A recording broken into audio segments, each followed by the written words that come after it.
creo que viene en otro sentido acompañando a una serie de presentaciones que está formalizando también el gobierno de Guanajuato a través de la Secretaría de Turismo, y que hoy por hoy tienen aquí en la Filey a 3 extraordinarias cocineras guanajuatenses que nos están acompañando y están desde las 10 de la mañana preparando comida para regalarla a los asistentes en las instalaciones de esta feria.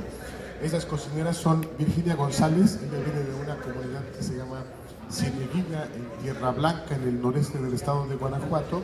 Ella cocina muy bien todo lo que tiene que ver con las cactáceas, los nopales, el chilcuague, las salsas de molcajete, estas cosas que son fascinantes. Viene María de Lourdes Camarena, es una cocinera de un municipio que se llama Manuel Toblado y prepara cosas como chorizos y longanizas de carne de puerco, cosas también muy suculentas.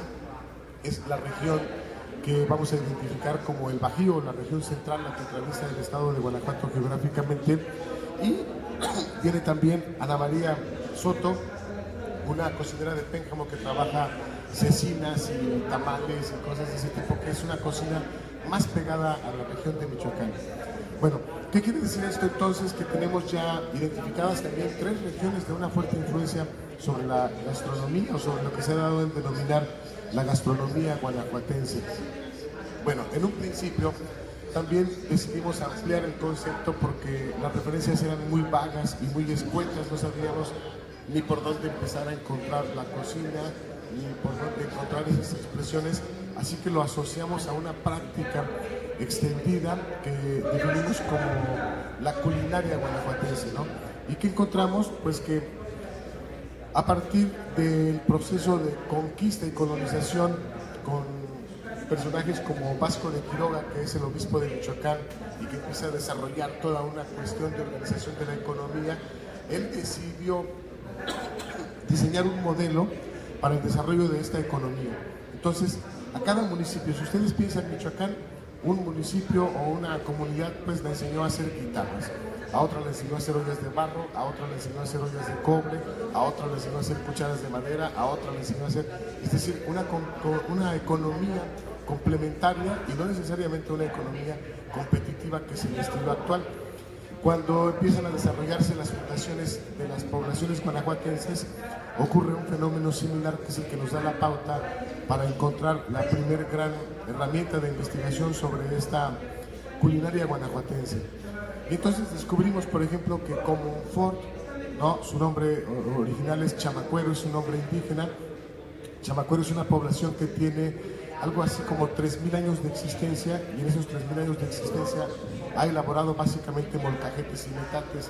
Era la primera gran referencia, así que dijimos, bueno, por ahí podemos empezar a descubrir la presencia de estos elementos que empezamos a denominar la culinaria. Los que se dedican, por ejemplo, toda la región norte del estado de Guanajuato, que se dedica a la siembra de chile, a la siembra intensa de chile, con más de 8 variedades diferentes de chiles, pues nos hablaba también entonces de lo que habían logrado identificar como producto formal de esas tierras y cómo se habían empezado a generar como parte de toda esta economía. Pueblos alfareros como San Felipe, como Dolores, como San Miguel, en fin, empezamos a encontrar, para que tengan algunos datos muy rápidamente. Les puedo decir que 8 de cada 10 chiles poblanos que se consumen en México son producidos en el estado de Guanajuato, aunque sean chiles poblanos, pero los producimos en el estado de Guanajuato. Entonces empezamos a hacer como una revisión que confrontara la capacidad de producción de los municipios y que nos permitiera ir identificando esos elementos para poder encontrar esa culinaria regional guanajuatense. Bueno, vamos a entender también que esta gastronomía es algo a lo que no se le había puesto nunca mucha atención, ¿no? Y en Guanajuato pasa un fenómeno muy particular. Guanajuato se convirtió en un destino turístico fuerte a partir de 1890. Les puede sonar increíble, pero en las guías turísticas que se elaboraban para los norteamericanos, como la guía Campbell's, la de 1890 ya invita a los turistas norteamericanos a que visiten México, que conozcan Guanajuato, que se suban al ferrocarril, que vayan y conozcan el macabro espectáculo de las momias, el Teatro Juárez, pero nunca hablan nada de la comida, ¿no? Estamos hablando de 1890, finales del siglo XIX, y hay ya toda una estructura que tiene que ver con impulsar la presencia de visitantes extranjeros. ¿Por qué particularmente en Guanajuato? Porque la presencia de los grandes capitales norteamericanos para recuperar la fuerza de la minería en México van a llegar con Porfirio Díaz. A partir de 1877 más o menos llegan los grandes inversionistas, meten mucho dinero a Guanajuato, pero tienen una estructura novedosa que tiene que ver con la presencia de maquinaria que se mueve ya con la fuerza de la electricidad. No son las máquinas de vapor inglesas que llegaron por los años de 1820, sino es una maquinaria que se mueve con una fuerza más poderosa que es la electricidad. Y eran máquinas más sensibles a las que la compañía minera no podía confiar a los nativos mexicanos el manejo de estas máquinas. Trajo entonces consigo a sus operarios, a sus técnicos.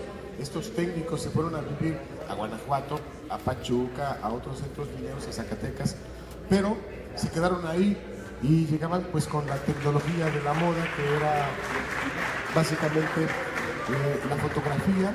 En los tiempos libres estos mineros o estos técnicos operarios de las máquinas salían a las calles de Guanajuato y tomaban imágenes de los callejones y de las plazuelas y se las mandaban a sus parientes en Estados Unidos. Eran un poco el precedente de las tarjetas postales que empezó a promover un flujo de turistas a la ciudad, y eso provocó entonces que las guías norteamericanas, las guías gringas, incluyeran a Guanajuato como un destino turístico. Hasta ahí todo estaba resuelto. La comida no era un tema de preocupación. Naturalmente esta gente llegaba a hospedarse al Hotel Suizo, al Casino Español, en fin, pero no estaba interesada en la expresión formal de una cocina regional. Es decir, no era un tema de conversación el hablar de las quesadillas de huitlacoche o de las gorditas de chicharrón. No, ese no era un tema de conversación, ni algo que les preocupara a los turistas. Bueno, ¿qué va a pasar? Un poco más adelante, después del fin de la Revolución Mexicana, se va a tratar de regularizar el flujo de turistas. Este flujo se empieza a dar con mucha intensidad, más o menos como por 1922-23, cuando tenemos las primeras grandes caravanas, y es cuando nuestro país está encontrando una definición conceptual. José Vasconcelos, desde la Secretaría de Educación Pública, está llamando a los grandes artistas para que plasmen en los muros de los edificios nacionales pues expresiones como estas, ¿no? La gran fuerza de la pintura mural mexicana. Están llamando para que se defina cuál es la bebida nacional, cuál es la comida típica de cada región, cuál es el traje típico de cada región. Es decir, están inventando de alguna manera las expresiones regionales, pero no les está preocupando tampoco mucho en términos formales la investigación amplia y documentada de todo lo que está pasando con la gastronomía. No, ellos definen, por ejemplo, que para los mexicanos la bebida nacional debe ser el tequila. No importa si acá en estas regiones se puede consumir el punch o cualquier otra cosa, ¿no? Pero el tequila es el que predominaba sobre todos. Ellos definen, por ejemplo, que el pozole y las enchiladas pueden ser un platillo representativo, aunque no se consuma en todas las regiones. Así que fue un poco parcial, un poco arbitraria esta construcción simbólica de la nación, hasta que pasan los años 40 y los años 50 y empezamos a tener una expresión diferente. Esa expresión se va a dar precisamente porque será en los años 40 y 50 cuando aparece el proceso de la industrialización de los alimentos en México. La gente empieza a dejar la manteca para empezar a cocinar con aceite.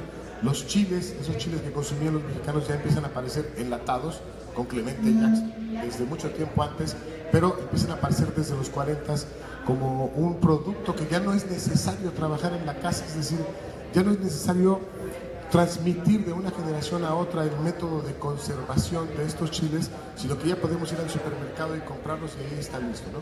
La aparición de la olla express, por ejemplo, o de la estufa, que permiten que las amas de casa tengan mayor disponibilidad de tiempo libre y que no se ocupen tanto tiempo de estar en la cocina, pues también hace que esa herencia se vaya perdiendo, se vaya olvidando, y que lleguemos a un momento en el que no sea necesario ni siquiera tener la mínima noción de cocina para poder preparar algunos alimentos. Bueno, un poquito más todavía en la parte que nos hizo olvidar la gran herencia de este legado patrimonial gastronómico. En los años 60, concretamente en 1968, después de todavía algunos exabruptos derivados de la Revolución Mexicana y de algunos gobiernos un poco rudos en el tratamiento de los problemas sociales, pues México tiene la oportunidad de debutar internacionalmente en un evento clásico, las Olimpiadas de México 68.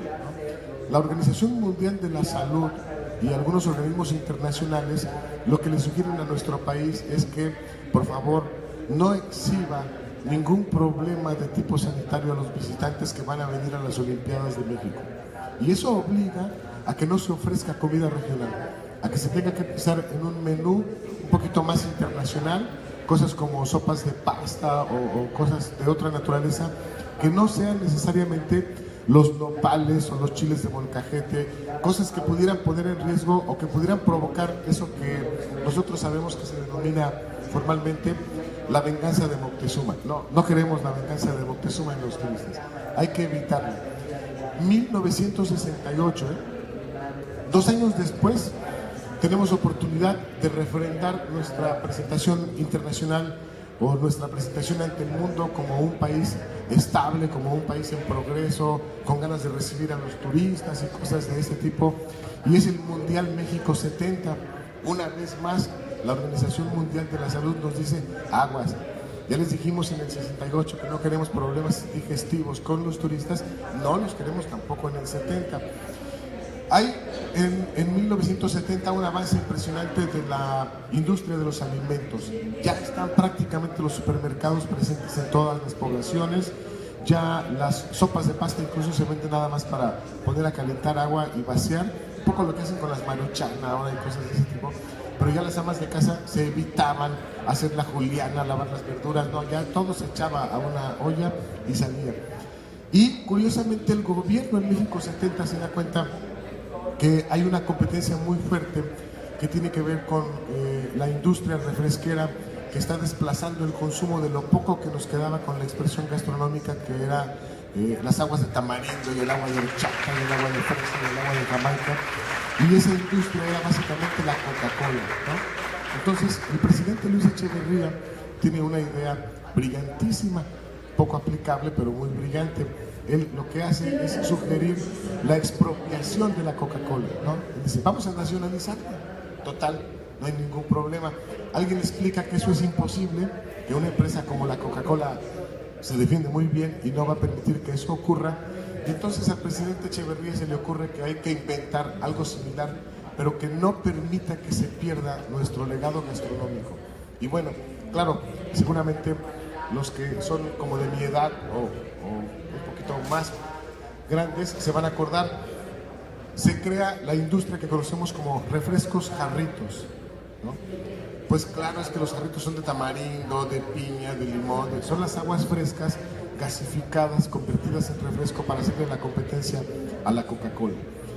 Pero resulta que era absolutamente tarde. Habíamos perdido mucho tiempo, la comida estaba perdida, ya a nadie le interesaba mucho este tema de la gastronomía regional, la industria turística estaba enloquecida con el crecimiento de los hoteles y la venta de tours y cosas de ese tipo, y ya la comida era un tema que a nadie le había importado, jamás, ¿no? Jamás.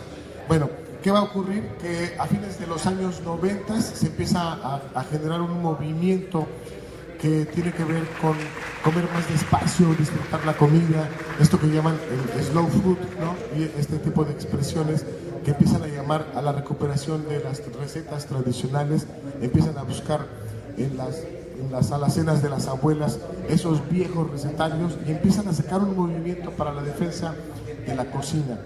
A alguien se le ocurre que la cocina puede ser una expresión cultural tan válida como las pirámides de la cultura maya o como las pirámides de la cultura teotihuacana, ¿no? A alguien se le ocurre que esta expresión gastronómica puede tener un valor cultural importante y decide integrar un equipo para armar un expediente que será presentado ante la Organización de las Naciones Unidas para la Educación, la Ciencia y la Cultura.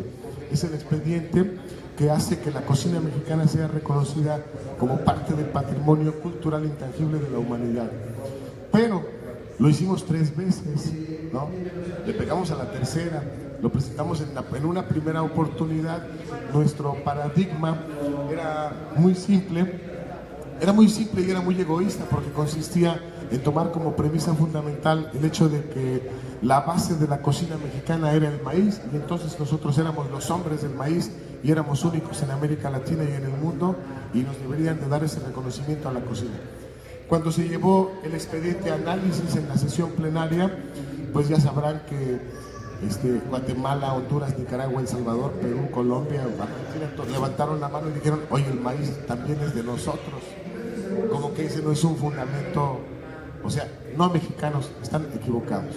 Bueno, tuvimos que hacer un segundo intento, se hace con la cocina poblana, digamos, ¿no? Esta cocina poblana que es tan maravillosa y que además tiene elementos simbólicos de primera categoría, como el hecho de ser la primera gastronomía que le pone a un platillo la esencia típicamente patriótica, como pueden ser los chiles de nogada, ¿no? Para el cumpleaños de Agustín de Iturbide, proclamación de la independencia, entonces un poquito de crema con nogada, un poquito de cilantro, las frutas del granado, y tenemos verde, blanco y rojo, la bandera nacional, la expresión clásica que ya conocemos. Pero algo pasó, que los ingredientes que contenían las principales recetas de ese paradigma no funcionaron. El que funciona es el tercero, es el paradigma Michoacán.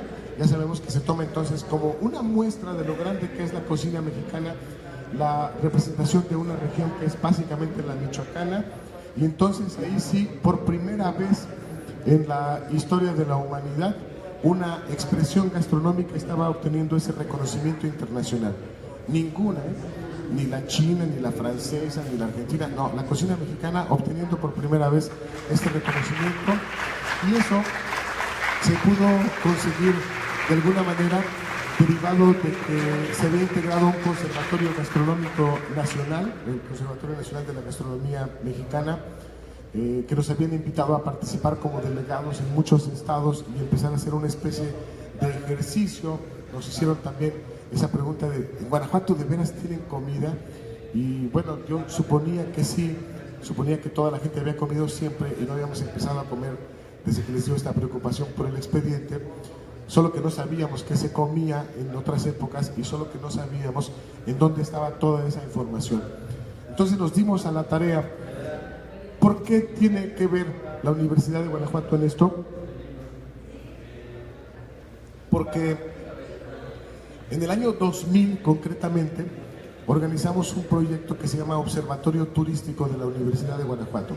Los estudiantes de la licenciatura en Administración de Recursos Turísticos y algunos profesores inventamos este observatorio, que es más que otra cosa una especie de laboratorio de ideas para procesar. Y lo primero que hicimos fue empezar a preguntarles qué hacían sus mamás, y que a su vez les preguntaran a sus abuelas, y que empezaran como a rastrear esta información. Bueno, empezamos a escarbar en todas partes, y a la fecha el Observatorio Turístico de la Universidad de Guanajuato tiene un poquito más de 950 recetas estrictamente guanajuatenses formalmente documentadas, de los 46 municipios de las 3 regiones. Pero es que tampoco sabíamos cómo estaba eso. ¿Qué hicimos? Empezar a identificar las principales influencias de esa gastronomía, y encontramos que Guanajuato tiene básicamente 3 regiones gastronómicas. Una, la que puede ser la típicamente conocida por todos, es esta región que conocemos como el Bajío. El Bajío es una planicie, una planicie en alto, pues, en donde no hay gran expresión de montañas, o sea, como un gran llano que empieza en la ciudad de Querétaro y empieza en la ciudad de Querétaro y termina en los pueblos del Rincón. Entonces pasa por Celaya, ¿no? Pasa por Salamanca, pasa por Irapuato, pasa por Silao, pasa por León, pasa por San Francisco del Rincón, pasa por Purísima de Bustos. O sea, se va, queda formalmente arrinconado, y ahí se pierde el Bajío. Ahí vamos a encontrar la zona agrícola más importante de la época colonial en nuestra historia. A esta región le van a llamar el granero de la Nueva España. Por eso es que se van a construir silos como la Lóndiga de Granaditas, que son tan importantes para el abasto de los grandes centros mineros, ¿no? Ahí se van a encontrar este tipo de expresiones. Ahí se van a fundar las principales ciudades de españoles y ahí vamos a encontrar una comida que es la más rica de todas. Vamos a ver que ahí van a recuperar pues esta combinación de habas y lentejas, los platillos prácticamente medio españoles, pues, ¿no? La combinación mexicana, pero también española. Los arroces, pero luego ya veremos cómo, por ejemplo, el arroz es un producto que se consume en la Nueva España desde el siglo XVII más o menos, pero que en el siglo XIX adquiere un rango distintivo. Se le pone este sofrito de jitomate y los chícharos y eso, y entonces ya tiene una denominación nacional porque nosotros le decimos arroz a la mexicana, ¿no? Pocos, como pocos. Bueno, Puebla hizo el suyo, arroz poblano, pero son pocos los arroces que de alguna manera entraron a ese tipo de influencias.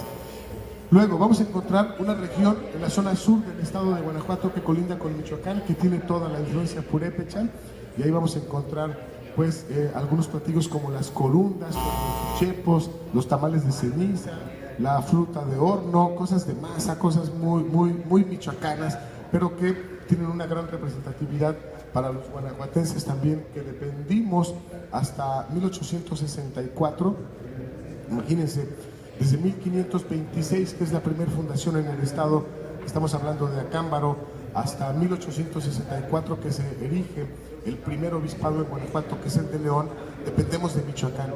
Toda la documentación, toda la influencia cultural, toda la determinación de las fiestas de la Cuaresma, de todo viene de Michoacán. Nos invade por ahí esa gran influencia.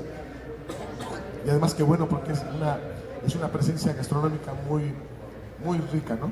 Bueno, y luego, el norte, el Bajío es la franja central, la parte sur es lo que conocemos como esta serie de presencia michoacana, municipios con presencia michoacana, y a la parte norte vamos a tener toda esta región que se conoce como la Gran Chichimeca. La Gran Chichimeca tiene una comida muy distinta. Los chichimecas no lograron desarrollar, en el sentido en que lo conocemos nosotros, una civilización plena. Tienen una gran cultura. Son cazadores, son recolectores, son pescadores, aprovechan las frutas del desierto, hacen pan de mezquite, en fin, queso de tuna, comen tunas agrias, agarran raíces, hierbas, ratas, en fin, víboras, todo ese tipo de cosas que consumen, y tienen una comida muy representativa que hoy de alguna manera está presente con una de las cocineras que vienen aquí. Bueno, de hecho, las tres regiones están representadas porque la cocinera Lourdes Camarena de Manuel Doblado representa lo que podríamos llamar el Bajío, porque Virginia González, que viene de Tierra Blanca, representa el noreste, y porque Ana María va a representar a Pénjamo, que es la influencia michoacana. Bueno, ¿cómo lo empezamos a fortalecer? Teníamos ya entonces una idea de esta estructura regional, identificamos los ingredientes que se están sembrando, porque eso para nosotros era, o que se están produciendo en la parte agropecuaria, que se están produciendo y que se están generando y que tuvieran una coincidencia con lo que se come, ¿no? Porque de otra manera, pues puede ser una alimentación que proviene directamente del Costco y no de nuestras raíces culturales. O sea, vamos al súper, compramos todo lo que necesitamos. No, necesitamos saber, tener estas fichas geográficas de información para ver qué tipo de chiles producía San Felipe, Dolores Hidalgo, en fin, San Luis de la Paz, qué tipo de hortalizas producían en Irapuato, en Romita, y poder empezar a cruzar si eso se consumía directamente en el estado. Luego descubrimos que no, que la mayor parte de los productos y los mejores se empezaron a escapar del estado de Guanajuato desde los años 40 con este proceso de industrialización que platicábamos, a partir del establecimiento de plantas congeladoras.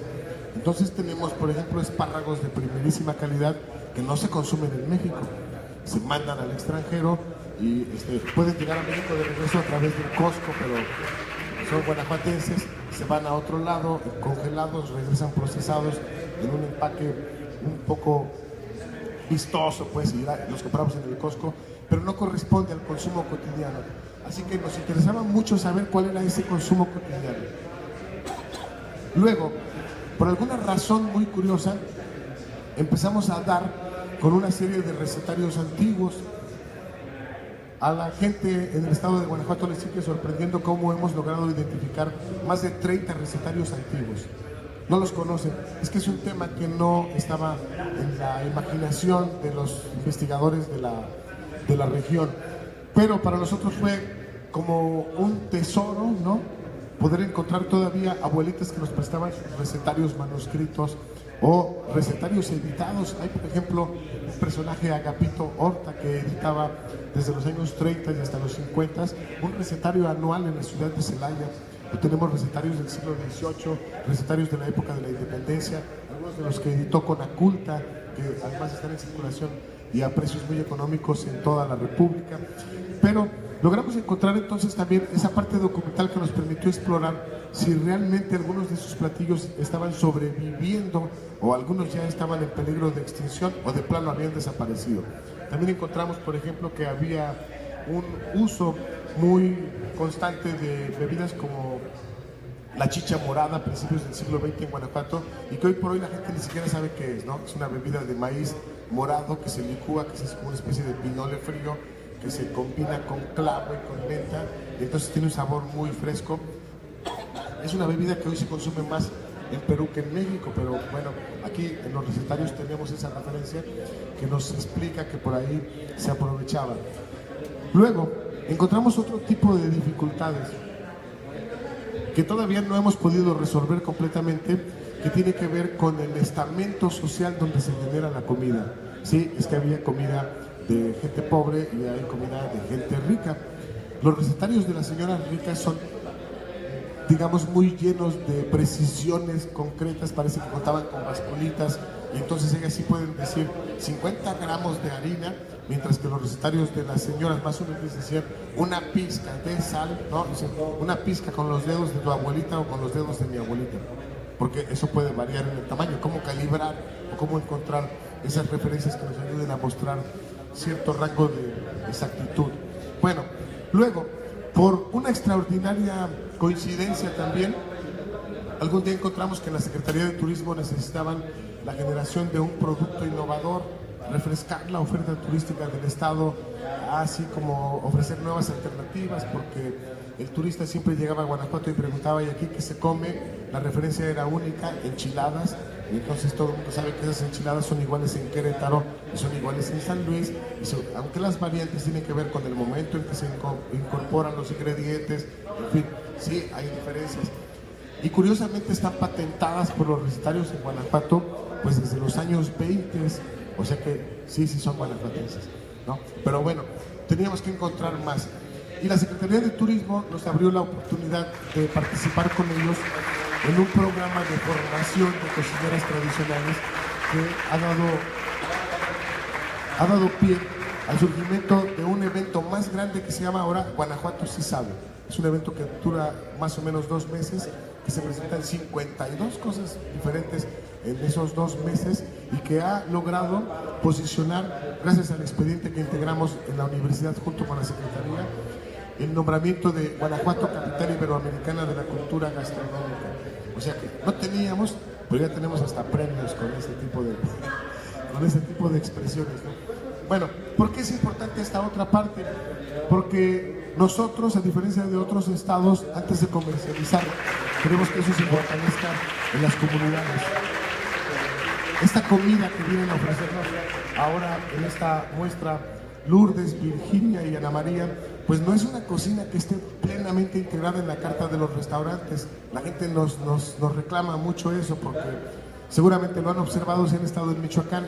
Ustedes llegan a Michoacán, piden la carta del restaurante y en la carta viene a un lado del platillo una mariposita monarca. Cuando aparece la mariposita monarca quiere decir que es un platillo regional que están tratando de rescatar a través de programas como el nuestro que les platico, ¿no? Pero nosotros no lo hemos querido hacer porque fue una fortuna que se hiciera el programa de formación de cocineras tradicionales, pero fue una desgracia que llegara justo en el momento en que los chefs, super chefs, estaban de moda, porque todo lo querían deconstruir, volver a construir, ¿no? Y entonces nos iban a presentar como que las gorditas otomís en una forma muy rara y dijimos, no, mejor no se metan. Vamos a fortalecer esto, vamos a dejar que la gente aprenda una vez más a hacer su comida y entonces luego a lo mejor estaremos en condiciones de introducirlas con alguna estrategia más inteligente a la carta de los restaurantes. Bueno, es que hubo una parte que no comenté, pero que me parece que es importante. ¿Qué pasó entre la Revolución Mexicana y nuestro debut internacional con las Olimpiadas de México 68, pues las secuelas de la revolución fueron terribles. El país quedó en condiciones de miseria extrema, mucha desigualdad. Fue necesario volverle a enseñar a la gente a comer y hacer de comer. Entonces hubo brigadas, las maestras en las misiones culturales, ¿no? Estas maestras que se forman en la Secretaría de Educación Pública, lo que hacían era salir a los ranchos para enseñarles a hacer otra vez la sopa de fideo y el arroz, y a poner los frijoles y a lavar las verduras, porque se había olvidado en la época de la Revolución. Es que a nosotros nos parece que es nada más 1910, pero se extendió, si sumamos la guerra cristera, hasta los 30, hasta los 40. O sea, fue una guerra muy prolongada, más de 1 millón de muertos derivados de la revolución, ¿no? Y entonces hay una ausencia fuerte de elementos culturales que nos permitan cohesionar eso. Pero ahí están. Ahora hemos encontrado cosas maravillosas. En Guanajuato, por ejemplo, se come chinche, ¿no? Toman las chinches de los árboles, las ponen a limpiar las mujeres otomís en unas cubetas con cal. Una vez que ya están limpias, las mandan al comal, y estas se las pueden comer en mole y ni cuenta se dan, ¿no? Pero ahí están. Comen rata, por ejemplo, ¿no? Rata magueyera, rata muy limpia, con diversos métodos de preparación, muchas cecinas, en fin, hemos encontrado una gran variedad de productos que pueden estar por ahí. Pero rápidamente nosotros lo que vamos a ver es cómo hemos estado haciendo esta identificación de objetos, modos de preparar, modos de conservar, prácticamente todo lo que tenga que ver lo tenemos que documentar. No queremos que se nos escape un solo detalle, y por eso es que el proyecto ha ido muy lento. Sí, van a decir, pues ya llevan 18 años, y luego ¿qué pasa, no? Bueno, pues ya tenemos 950 recetas formalmente documentadas, ya tenemos identificados los municipios en donde se produce, lo que se consume en cada uno. Hemos estado tratando de redefinir el calendario gastronómico de temporadas, que es algo que ya no ocurre, porque si nosotros vamos al supermercado, todo el año hay naranja y todo el año hay aguacate, y eso no es correcto. O sea, qué bueno, pero no es correcto, porque entonces pierde la temporalidad, y entonces ya no saben igual las tortitas de camarón en Semana Santa que fuera de Semana Santa. Algo anda mal, ¿no? Tenemos que como que regresar esa temporalidad al tema de la gastronomía. Bueno, hemos hecho algunas reflexiones de carácter teórico, y básicamente en la parte metodológica lo que hemos estado haciendo es esta identificación, registro y ordenamiento, y trabajando muy de la mano con las cocineras, con las cocineras, que hoy vienen 3, pero es un equipo de más de 46 cocineras. Hay más de una cocinera por municipio. También hay cocinero, nos han reclamado, ¿no? Porque casi siempre se piensa también en términos de género que deben ser las cocineras tradicionales de Guanajuato. Y don José Bueno, que es de un municipio de Ocampo, dicen, oigan, no, también hay cocineros, ¿no? Y bueno, claro. ¿Qué hacemos? Un evento, el segundo fin de semana de junio, reunimos a estas cocineras en un parque que se llama Parque Bicentenario Guanajuato, y ahí nos ofrecen más de 120 platillos diferentes del estado que entran a concurso. Luego es bien difícil porque hemos encontrado agua fresca de jitomate, agua fresca de aguacate, agua fresca de tomate verde, por ejemplo, en las aguas frescas, ¿no? Hemos encontrado dulces recuperados como muy medievales, los presteños y cosas que vienen, la berza, ¿no? Que son garbanzos, la carne de los pobres. Es decir, sí hay una gran riqueza que se corresponde naturalmente con toda la expresión geográfica de un estado como el de Guanajuato. Son estas, no las quise poner mucho del todo porque son notas metodológicas que cansan más, pero tendrán que ver con algunos de los aspectos que estamos haciendo para la generación de los registros, ¿no? Pero sí quisiera que vieran, por ejemplo, esta pintura. Esta es una pintura de principios del siglo XX, es una pintura de Olga Costa, pero para nosotros es muy importante porque lo que logramos identificar es que la loza que se ve ahí es una técnica que se llama alfarería tradicional guanajuatense. Es una técnica que introdujo Miguel Hidalgo y Costilla al pueblo de San Felipe I, luego a la congregación de Nuestra Señora de los Dolores, que se perdió por la presencia de todas estas vajillas Santa Anita y eso que venden en las tiendas, ¿no? Y que hay un esfuerzo también entonces para recuperar la parte de la culinaria, los instrumentos. Es que hoy cuando vemos alfarería como la de la imagen, la compramos con un sentido ornamental, ¿no? Un gran platón para colgarlo en la pared, cuando tiene un sentido utilitario y cuando además es una expresión muy particular del estado de Guanajuato la que vemos aquí. Bueno, la servilleta y los platillos que contienen los trastes son recetas estrictamente guanajuatenses. Luego, estos son algunos de los recetarios que hemos estado tratando de recopilar. Algunos son muy románticos porque se hicieron en la época de López Portillo y que tenían que ver más con un trabajo de asistencia social de estas instituciones como el IPI, que hoy es el DIF, que les daban clases de cocina a las señoras jóvenes en las comunidades rurales y les enseñaban a preparar sopa de huevo, a economizar a través de la comida. Hay que recordar que eran épocas de carencia muy fuerte en el sentido alimentario, porque la subsistencia alimentaria se resolvía con la presencia de tiendas con azúcar. Hoy no, hoy vamos a supermercados muy elegantes con jamones extranjeros y cosas de ese tipo, pero antes el frijol llegaba por la Conasupo y era necesario como aclimatarnos a lo que había, ¿no? Muy al estilo soviético también. Bueno, la mariposa del Bajío, ese es de 1942. Los valles abajeños es esta región que tiene la influencia estrictamente michoacana. El pico de gallo, que es el pico de gallo es una ensalada con una tuna agria que se llama joconostre, o choconostre le pueden decir también algunos, ¿no? El recetario de abajo es del siglo XIX, algunas ediciones especiales de México desconocido, en fin. Hemos estado trabajando mucho con eso. Y hemos estado trabajando algo que tampoco sabíamos, porque cuando la gente llegaba a Guanajuato, pues se le hablaba mucho de la época colonial y de otros momentos. Y hace 35 años nosotros no sabíamos que había existido toda una vida en la época prehispánica, ¿no? Que tuvimos un preclásico, un clásico y un postclásico como prácticamente todo Mesoamérica, y que los investigadores tenían 35 años metidos en las comunidades tratando de reconstruir estas expresiones que vemos aquí, que son 4 centros arqueológicos que hoy están abiertos en Guanajuato y que, como nosotros nos imaginamos siempre chichimecas, cazadores, recolectores, pues no le poníamos interés al tema. ¿Qué sabemos ahora? Un poco de lo que comen, un poco de lo que siguen presentando como estrategia gastronómica. Luego, otra importante fuente de información para nosotros son cuadros como este. Esta es una pintura de Carlos Nebel, 1940 en Guanajuato, la plaza principal. Hoy le dicen Jardín de la Unión, se llama Plaza de San Diego en esa época. Y en esa pintura, esta es una visión muy cercana, pero van a aparecer 45 personajes, prácticamente todos relacionados con la comida. La señora está torteando mientras otra vende sandías, al fondo están cocinando, una trae como tacos, en fin, ¿no? Tenemos como el recurso artístico también, como en la otra, es una pintura más reciente, o como en esta, que es muy vieja, primera mitad del siglo XIX, que nos ayudan también a encontrar información y a cruzar esa información con los datos que hemos recuperado históricamente. Luego, era cuestión de poner el ojo en el tema, ¿no? No sé si les pasa, pero es como cuando uno dice, casi no hay carros de tal marca rojos.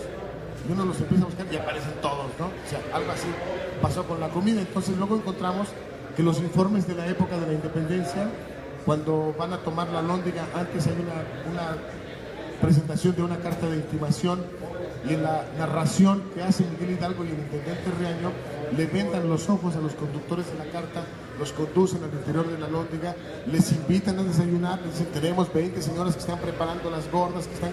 Entonces ahí estaban las referencias, pero como andábamos pensando en la guerra, no en la comida, pues nos brincábamos esos pequeños datos que luego resultaron muy útiles, ¿no? Esta es la imagen completa. Ahí podemos ver a los personajes en Guanajuato de la primera mitad del siglo XIX en todo su esplendor.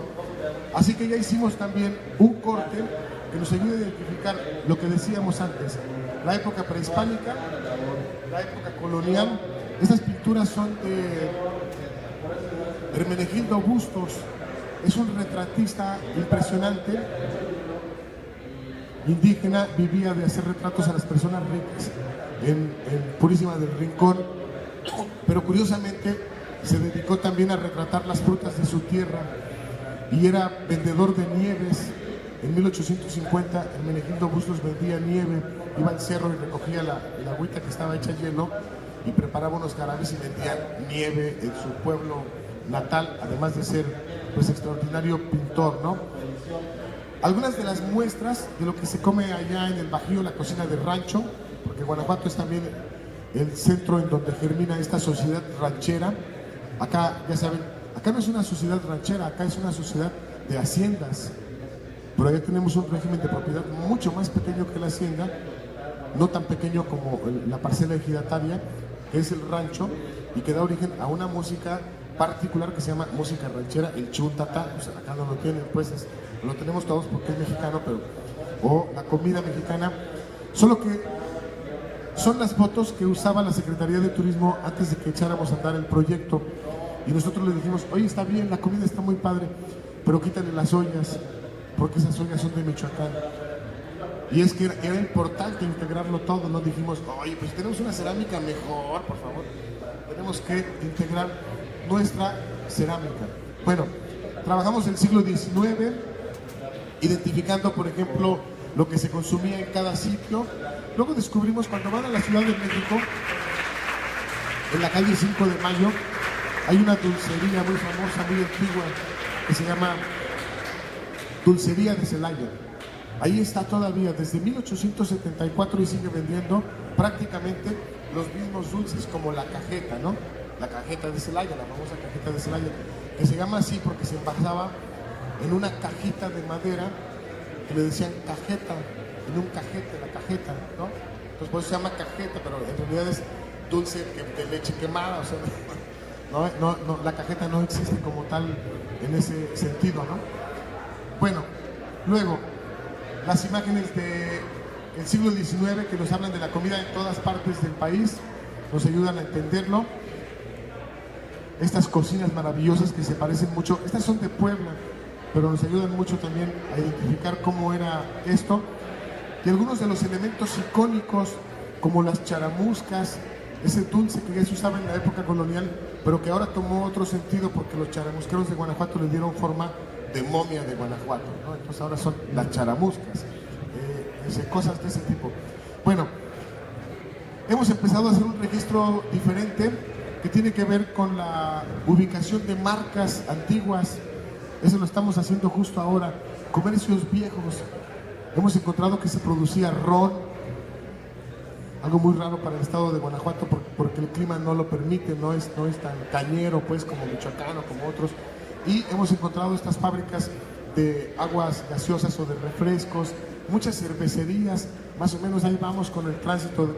Cuando dejamos en Guanajuato de consumir pulque para empezar a consumir cerveza, cuando dejamos el mezcal para consumir otras cosas. Y bueno, vamos más o menos en ese sentido. ¿Qué podemos hacer? Porque a mí me da pena no poderles ofrecerles ni una tortilla guanajuatense, ni un libro. Pero sí recordarles, estas cocineras empiezan a las 10 de la mañana, están cocinando aquí dentro de la feria y están regalando lo que cocinan. Así que mañana dense una vuelta para que prueben las delicias guanajuatenses. Las íbamos a invitar, pero los compañeros de la universidad a veces no me lo creen, pero nuestras cocineras se han vuelto muy famosas. Ya las han llevado a preparar joconostes a los reyes de España en los palacios reales, ¿no? Ya las llevaron a cocinarle al Papa, en fin, es decir, las traen de gira por todo el mundo. Y eso está bien porque en lugar de estar mandando a los grandes chefs, nosotros estamos mandando a las cocineras tradicionales de nuestro estado para que enseñen la grandeza de nuestros nopales y nuestro chilcuac, ¿no? Bueno, una foto de la época de Porfirio Díaz, cuando le aventaba bolillos al pueblo, y luego cuando se sentaban ellos a comer tranquilamente en un comedor sencillo, como los que se usaban en la época. Una fotografía que nos ilustra cómo se comía en la Revolución y por qué se perdió el conocimiento sobre la comida, eso que era importante fortalecer, ¿no? Y bueno, una pintura más que nos habla de una fiesta tradicional en Guanajuato, es el Día de la Cueva. Somos muy raros en Guanajuato, tenemos un día al año, el 31 de julio, que todos dejamos nuestras casas para irnos a subir a un cerro, a una cueva, a comer y a beber, ¿no? Y cuando ya terminamos nos regresamos. Es todo lo que hacemos. es que San Ignacio es el patrón. San Ignacio de Loyola, y como sabrán, hizo sus ejercicios de conversión en la cueva de Manresa. Guanajuato es la ciudad que en 1616 lo adoptó como santo patrono, antes que en España. Tenemos 401 años de tener el patronato de San Ignacio como jefe de la ciudad, y desde hace 400 años lo que hacemos es esto, es decir, la imagen es muy mala, pero ahí se ve a un policía cargando a una señora ebria, a los señores tomando mezcal, comiendo chiles rellenos que no son capeados, son diferentes, en fin. Ese tipo de elementos son los que nos ayudan a conocer esta estructura. Bueno, yo prefiero ya no extenderme y más bien dejar si ustedes tienen alguna intervención. Y les agradezco su atención. Muy buenas tardes.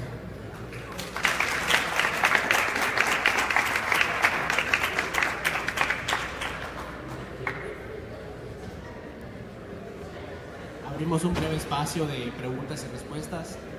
De ese lado.